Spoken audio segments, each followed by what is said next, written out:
Élection provinciale, le débat. Bonjour à tous et bienvenue pour notre premier débat préélectoral. Double débat ce matin avec en point de mire les élections provinciales. Un premier face à face. Je vous présente nos deux invités dans un petit instant avec un préambule tout d'abord. Sachez qu'il y a deux autres listes qui sont complètes qui vont se présenter pour cette élection provinciale. La liste du PTB et de RMC. Il n'y a pas d'élus sortants de notre arrondissement. Ils ne sont pas invités pour notre débat. On commence avec notre premier face à face ici. D'un côté, Astrid Basta, tête de liste pour les engagés pour le district de Verviers, le district pour lequel on pourra voter pour ce conseil provincial. Bonjour Astrid. Bonjour tout le monde. Bon, et en face de vous, Michel Bronlet, qui est deuxième sur la liste écolo, district de Verviers également, une liste qui sera emmenée par la teutoise Julie Chanson. Bonjour Michel Bronlet. Bonjour Olivier, bonjour Astrid et bonjour tout le monde. Voilà, c'est déjà assez convivial, hein, et c'est pas plus mal comme ça. Alors première question qu'on peut se poser, pourquoi cette candidature à la province, parce que vous êtes aussi candidate Astrid Basta à Malmedy pour les communales, pourquoi cette candidature à la province, vous êtes conseillère provinciale sortante, vous connaissez évidemment l'institution de l'intérieur, mais pourquoi cette candidature ici? Parce que je trouve que ça a un lien en fait. Il faut pouvoir justement mener des liens entre les différentes institutions, et le fait de pouvoir être à la communale et à la provinciale ne peut qu'apporter un plus à notre commune, justement pour développer les projets communaux et supracommunaux dans le sud de l'arrondissement, qui je trouve est beaucoup trop oublié à mon goût. Ceci, on ne peut pas siéger, en tout cas au conseil provincial et au conseil communal, en tout cas quand on a des fonctions, des compétences, qu'on soit échevin ou bien député provincial. Oui, donc tout à fait. Si on deviendrait député provincial, on ne peut pas siéger au niveau conseil communal. Et si on devient échevin à la commune, par contre, on peut quand même être conseiller. Voilà. Michel Bronlet, vous êtes là? C'est votre tour en politique? Oui, effectivement, c'est un retour, c'était pas prévu, je ne suis plus très habitué, donc il faut que je me remette dans le contexte et dans l'ambiance. C'est bien de le faire avec Astrid, voilà. Mais donc ce qui m'a décidé à me relancer en politique, clairement, c'est le résultat des élections de juin. Et au-delà des résultats, c'est surtout la quasi-disparition en termes de priorité de tout ce qui est la lutte contre le réchauffement ou dérèglement climatique, j'aime mieux le terme dérèglement. Et alors que, pour moi, c'est paradoxal, c'est irresponsable, parce que le monde politique a vraiment un rôle super important à jouer. Et voilà, là, je me dis, c'est pas possible, quoi. Il faut réagir. Alors, quand Écolo m'a proposé de me lancer pour la liste provinciale, j'ai dit oui, pourquoi pas, parce qu'il faut faire quelque chose. En tant que citoyen, en tant que grand-père pour les générations futures, pour mes petits-enfants, etc. Et alors, il y a une actualité, c'est ça que je ne comprends pas. Tout ce qui vient de se passer en Europe centrale, c'est la même chose que ce qui s'est passé en 2021 dans notre arrondissement, les inondations. Hier, j'ai été écouter Xavier Fetois, un climatologue au Malmundarium, et il le dit clairement, les plus 2 degrés de température moyenne, c'est déjà fait. On va vers plus 3 degrés. Il parlait de notre situation ici dans la région de Malmedy, pour être bien clair. Et alors il nous annonce ça, il nous annonce que sur 3 années, on va avoir 2 années de canicule sécheresse, 1 année de pluie abondante. Bref, il y a des conséquences très directes qui nous impactent. Enfin, j'ai encore beaucoup de choses à dire, mais on va passer peut-être on a bien compris votre engagement, évidemment, pour cette élection provinciale. Alors, c'est très particulier, assez paradoxal d'ailleurs, parce que c'est peut-être la toute dernière élection au niveau provincial, puisque dans la déclaration de politique régionale, les maires engagés à la région wallonne, donc à Namur, on a décidé de supprimer, pour le dire comme ça, les provinces à terme en 2030. Ici, on a 6 ans, justement, pour les détricoter. Alors, Astrid Basta, personnellement, pour vous, est-ce qu'il faut démanteler cette institution? Est-ce qu'elle coûte trop cher? Est-ce qu'elle est inutile ici dans le paysage politique institutionnel belge? Alors, inutile, je dirais que non. Je pense qu'il faut juste faire attention à ce qui fait déjà doublon actuellement. Donc, il y a des compétences qui font doublon, que ce soit par la région, le fédéral ou peu importe quel niveau de pouvoir. Donc, il faut pouvoir éviter ce genre de choses. Il y a différentes choses, par contre, qui doivent absolument rester provincial parce qu'on a un paysage très diversifié, que ce soit dans le nord de la province, dans le sud, ou même déjà rien que dans notre région, que ce soit à l'est ou à l'ouest. Donc, une compétence qui je dois absolument rester provinciale, c'est justement tout ce qui est zone de secours, tout ce qui est planification des urgences, qui est déjà actuellement, mais qui doit absolument rester provincial suite à toutes les différences que nous avons. Ouais, alors Michel, c'est une couche supplémentaire dans cette lasagne institutionnelle. Cette province, elle ne sert à rien là, pour vous? En fait, moi, j'ai beaucoup de questions et pas toutes les réponses. Moi, je crois qu'il faut quand même reconnaître que la province rend quand même des services à des gens. Il y a 6000 travailleurs, je crois. Et donc, il faut surtout pas supprimer ces services. Maintenant qu'ils soient réaffectés plus au niveau de communes ou de regroupements de communes ou d'arrondissements, ça, c'est vraiment analysé. Et... voilà, mais c'est effectivement compliqué à comprendre qui fait quoi, le citoyen ne s'y retrouve pas, etc. Donc il faut probablement clarifier, rationaliser certainement, simplifier peut-être, mais garder le service, quoi. Ça me semble vraiment important. On est d'accord à Sébastien, quand le MR et les engagés à Namur disent on va supprimer les provinces, on ne va pas supprimer les 6000 emplois des agents provinciaux, ni toutes les institutions. Il faut que ça continue à fonctionner d'une autre manière sans doute. Voilà, c'est ça. Donc les personnes sont toutes réaffectées. Il n'est pas question de suppression d'emplois. Non, il est simplement question de garder le personnel et de le remettre dans les compétences qui lui vont afin de ne pas faire, comme je l'expliquais, doublon. Il faut aussi se dire au niveau provincial que il y a aussi des personnes avec des personnes pensionnées qui ne seront pas spécialement remplacées non plus si justement c'est un service qui n'est pas nécessaire, quoi. On va rationaliser. Oui, voilà, c'est ça. Il faut rester simple, efficace, parce que ça, je pense qu'efficace est un mot qui n'est pas toujours noté au niveau provincial. Le citoyen ne se rend pas compte du tout de tout ce que la province fait, et je vous avoue que même moi, après 6 ans, je n'ai pas encore découvert toutes les facettes de la province. Alors clairement, est-ce qu'il y a déjà un plan de réorganisation là, qui est sur la table de la région wallonne pour montrer aux provinces comment elles doivent faire justement pour disparaître? Est-ce qu'on a déjà ça? Non, parce qu'il ne faut pas oublier aussi qu'il y a la majorité des 2/3 qui doit être votée. Donc actuellement, ils sont en train de travailler sur une idée de partage et de retour de compétences. Il faut faire un cadastre, en fait, de ce qui se fait dans toutes les provinces et voir ce qui est possible de mettre ou pas à gauche, à droite, ou ce qui fait doublon. Alors, Michel Branlet, chez Ecola, on est pour une restructuration de la province, une rationalisation, en tout cas, des services. Est-ce qu'on a déjà une idée de comment on pourrait faire ou pas? De manière très concrète, qui va s'occuper de quoi? Non, pour le moment, parce que c'est un petit peu compliqué. Mais par exemple, il y a une série de lignes de force ou quoi.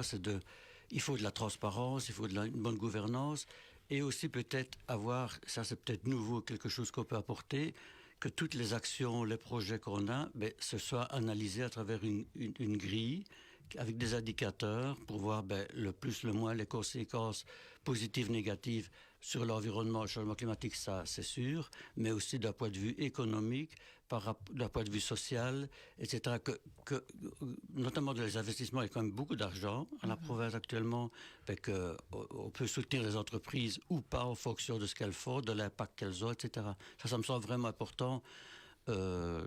Comme dimension dans le travail qu'on va faire, je suppose, pour réorganiser et restructurer autrement. Oui, quoi. il y a une des grandes compétences de la province, parce qu'on l'oublie souvent, parce qu'il n'y en a pas tellement ici dans le sud de l'arrondissement, et c'est l'enseignement aussi. Il y en a beaucoup sur Liège, sur Verviers aussi, à l'Arrêt notamment, avec des écoles qui fonctionnent très très bien aussi.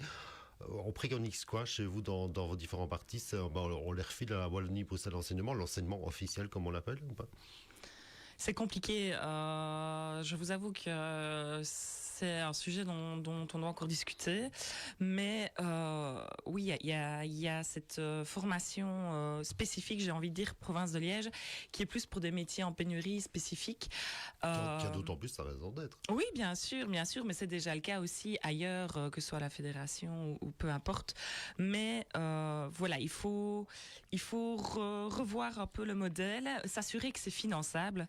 Et s'assurer aussi que les élèves s'y retrouvent, parce que déjà actuellement au niveau enseignement, c'est très compliqué, dont à l'école à l'arrêt, je l'ai déjà dit, je le répète, il y a des choses qui ne vont pas. Alors si c'est pour remettre quelque chose qui ne va pas ailleurs et que ça aille encore moins bien, c'est pas le but. Le but, c'est vraiment de trouver des solutions, aller de l'avant et voir ce qu'on peut faire, mais surtout bien le faire. Oui, Michel. Mais est-ce qu'on ne pourrait pas aussi par l'occasion de réfléchir par rapport à tous les réseaux qui existent au niveau de l'enseignement? Dieu sait qu'il y en a pas mal en Fédération Wallonie-Bruxelles, mais pour restructurer, avoir des synergies et un petit peu dépasser ces barrières ou qui font double emploi souvent. Est-ce que c'est pas l'occasion? Mais c'est clair, il va falloir comment est-ce qu'on le finance. Ça, c'est important que les gens le sachent. La province, elle peut lever des taxes, elle peut lever de l'impôt, mais si ça retourne à la Fédération Wallonie-Bruxelles, la communauté française, comme on le disait, ne peut pas le faire. Donc comment est-ce qu'on va faire ça? Mais profitons de cette opportunité pour simplifier les choses et les rendre plus efficaces, mais pour dépasser peut-être ces barrières entre les différents réseaux. Ouais, une autre des compétences dont on parle peut-être un peu moins, c'est le tourisme aussi, notamment le centre nature à Botrange aussi. Il y a beaucoup de difficultés au niveau provincial pour la gestion de ce centre-là, mais ça reste plus qu'une vitrine aussi, donc ça reste aussi une compétence qu'il va falloir redistribuer. À qui ça? Mais justement, la vitrine touristique, c'est une vitrine que j'apprécie énormément. On a la chance d'avoir une région magnifique, merveilleuse. Je m'en rends compte tous les jours en les traversant d'ailleurs. Plus de ce côté-ci de la province que de l'autre côté. Ça, je ne peux pas dire, mais voilà. Non, mais il faut se dire aussi qu'au niveau tourisme, il y a déjà des choses qui sont faites, mais de nouveau qui font doublon. Oui, on sait qu'il y a eu un problème de gestion au niveau de la maison du parc, qui, je pense, est en train d'être résolu. Maintenant, les communes aussi prennent ça à bras le corps, parce qu'il y a la commune de Jalais dedans, la commune de Wem, il y a nous, il y a une petite partie aussi sur Eupen. Donc là, je pense qu'il faut une synergie des communes. Clairement, il y a le conseil d'administration de Haute-Fagne. Donc ça, je pense qu'il faut que ça reste.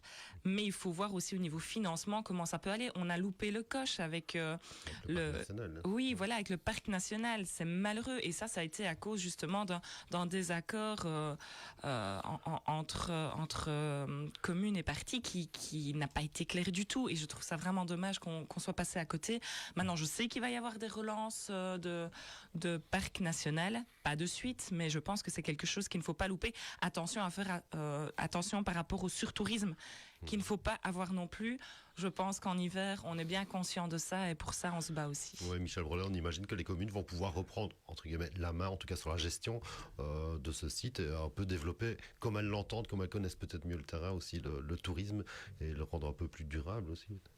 Oui, tout à fait. C'est une des compétences où je suis d'accord avec Astrid aussi, c'est plutôt d'aller vers les communes, les regroupements de communes qui sont plus sur le terrain, qui connaissent la situation et effectivement, attention au surtourisme, etc. Et juste, ça fait partie du tourisme. Hier, Xavier Fetois, il l'a dit, la région de Malmedy, en fait, vous avez, par rapport à la basse et la moyenne Belgique, il y aura une température un peu moins chaude et vous allez avoir un afflux de touristes qui vont rechercher la fraîcheur pendant les étés caniculaires. Donc, il y a des perspectives au niveau du tourisme.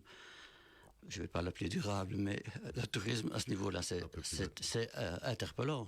De même que pour les maisons passives, dorénavant, il faudra les isoler pour la chaleur et non pas plus que pour le froid. C'est fou d'entendre tout ça. Ouais. Enfin bon, je dévie. Une des grandes compétences aussi, depuis quelque temps seulement aussi, on se demande même si c'était pas une erreur finalement de refiler ces zones de secours aux provinces ici. On a dit il faut continuer justement à gérer ces zones de secours. Comment? Parce qu'on sait qu'il y a pas mal de difficultés pour recruter, notamment des pompiers volontaires et autres.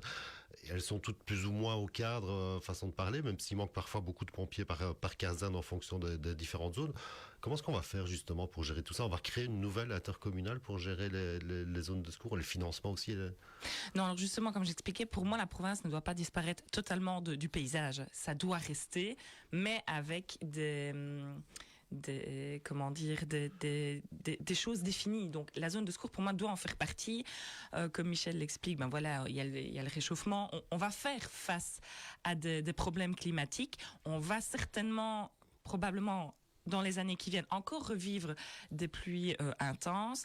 Le tout, c'est d'être équipé. Donc ici, la zone de secours vient d'être équipée de 2 Zodiac. Il y a 4 nouveaux véhicules. Voilà. Ici, en zone de secours, chez nous, on a vraiment une belle zone de secours qu'il faut surtout maintenir. Et je pense que ça doit vraiment rester provincial, parce que si ça passe communal, c'est la faillite officielle des communes. Mais c'est impossible à financer, soyons clairs. Il faut pas se voiler la face. Le financement des zones de secours par les communes est infaisable. Demander à Verviers de financer leur zone de secours avec les pompiers, je pense que c'est fini. On n'en parle plus. Verviers sera rayé de la carte et on ne le souhaite vraiment pas. Je pense vraiment qu'il faut trouver un accord avec le fédéral, parce qu'il ne faut pas oublier que c'est aussi avec le fédéral.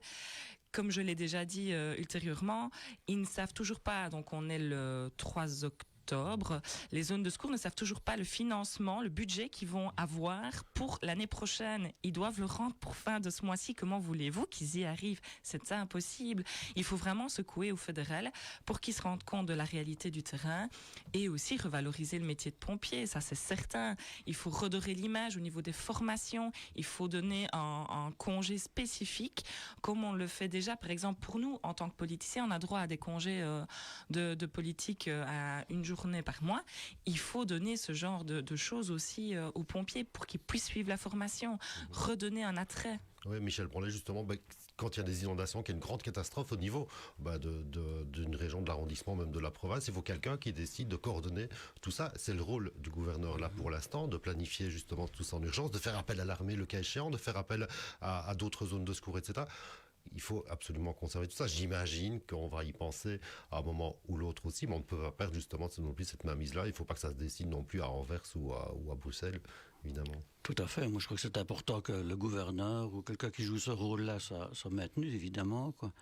Et donc aussi mais il faut aussi décentraliser quelque part les zones de secours, qu'il y ait les casernes de pompiers etc., qu'il y en ait proche des lieux où il peut y avoir un problème, qu'il soit incendie ou qu'il soit inondation, etc. Ça, c'est vraiment important.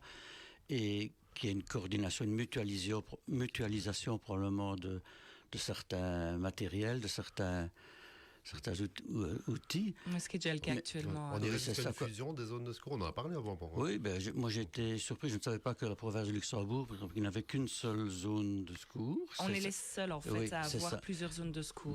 Toutes les autres provinces n'ont qu'une seule zone de secours. Maintenant, est-ce qu'il ne faut pas revoir quand même un peu ça, garder bien de manière décentralisée des zones et en même temps, peut-être rationaliser certaines choses. Donc là, c'est vraiment des questions aussi à bien analyser. Mais je crois que c'est important aussi de demander l'avis des pompiers, l'avis des gens, des citoyens par rapport à ça, quoi. Ça, c'est un sujet qui est vraiment important de concerter. Ceci dit, pour revenir à l'enjeu de cette élection provinciale, parce que voilà, on va quand même élire des conseillers provinciaux, il y aura sans doute aussi des députés provinciaux, et ça va se décider aussi à Namur. On l'a dit, il faut les 2 tiers, aussi les 66% des votants. On sait que les maires, les engagés ne l'ont pas pour l'instant à Namur. Est-ce qu'à Écolo, on a dit, on va soutiendra, en tout cas l'idée, mais avec pas mal d'exigences aussi, mais est-ce qu'on est prêt, est-ce qu'on a déjà discuté chez vous et chez Écolo, se dire, on suivra quand même, quitte à voter pour finalement, même si on est dans l'opposition à Namur? Mais je crois que si, à partir du moment où il y a une concertation, où on peut vraiment partager la même vue, mais ça ne va pas être simple. Hein, donc je ne dis pas que c'est gagné, mais on ne ferme pas la porte, ça non. Mais c'est clair que je crois qu'on peut se rejoindre sur toute une série d'actions, de simplification, etc., d'efficacité. Mais moi je dis, il est vraiment important qu'on ait une ligne de conduite, et notamment que ce soit pour... comme je l'ai dit au début, il faut vraiment qu'on anticipe et qu'on joue ce rôle d'un territoire qui est résilient par rapport à tout ce qui nous attend. Ça me semble, si on passe à côté de ça, là, ça fera très difficile. Le but de cette élection ici au niveau provincial, à Srinivasa, j'imagine, c'est de pouvoir peser sur les décisions futures, donc idéalement être dans une majorité. Oui, il faut savoir qu'en minorité, et je pense que toutes les personnes qui sont en minorité me rejoignent, c'est très frustrant. Moi, il y a 6 ans, j'ai débarqué avec plein d'idées, j'ai discuté avec beaucoup de citoyens qui avaient des projets, des questions que j'ai voulu porter plus haut. Et voilà, à force de venir avec et de demander d'aborder des choses, d'expliquer le pourquoi du comment. Voilà, c'était toujours balayé d'un revers de main. La seule victoire que j'ai eue, justement par rapport aux zones de secours sur les 6 ans, une des seules petites victoires, c'est de passer la formation de 3 jours à 2 jours, ce qui est passé déjà en province de Liège et maintenant dans toute la Wallonie pour les pompiers, pour pouvoir passer l'examen d'entrée. Donc voilà, c'est une petite victoire. Donc en minorité, c'est vraiment compliqué à en avoir, compliqué à faire bouger les choses, à part voter non et dire qu'on est contre, expliquer de A à Z pourquoi. Voilà, donc on aimerait vraiment bien pouvoir casser cette alliance qui est là depuis 42 ans quand même, hein, c'est comme un vieux couple. La majorité PSMR. La majorité PSMR à la province. Et on aimerait vraiment pouvoir peser dans les décisions et amener vraiment beaucoup plus la voix du citoyen au niveau provincial. Alors, dernière question que je vais vous poser en commençant par vous, Astrid Bastin. Votre préférence, c'est à Liège ou à Malmedy, sachant que vous êtes aussi candidate au communal? Alors, j'ai pas de préférence. Maintenant, j'ai envie d'être à Malmedy et porter Malmedy à Liège. Michel Bronlet, même question, mais vous, si on peut dire, si vous êtes élu, parce que vous faites votre tour, première élection c'était en 2001, première fois que vous avez siégé au conseil communal à Malmedy. Si vous n'êtes pas élu, c'était un coup dans l'eau, alors que vous avez une belle place, deuxième sur la liste écolo pour le district de Verviers. Il y a 6 candidats, il y a donc 6 potentiels élus directs ici pour le conseil provincial. Si vous n'êtes pas élu, c'est un coup dans l'eau, ou bien c'est une bataille de toute façon? Non, pour moi c'est un engagement parmi beaucoup d'autres, quoi. Donc ça, voilà, ça me semblait vraiment important de m'engager justement à ce niveau-là. Et voilà, maintenant on connaît la situation des colos, voilà, elle n'est pas chose, mais rien n'est désespéré, hein. Et je crois que les enjeux sont là et on les porte. Moi, j'aurais souhaité que d'autres partis les portent aussi plus, mais bon, voilà, c'est comme ça.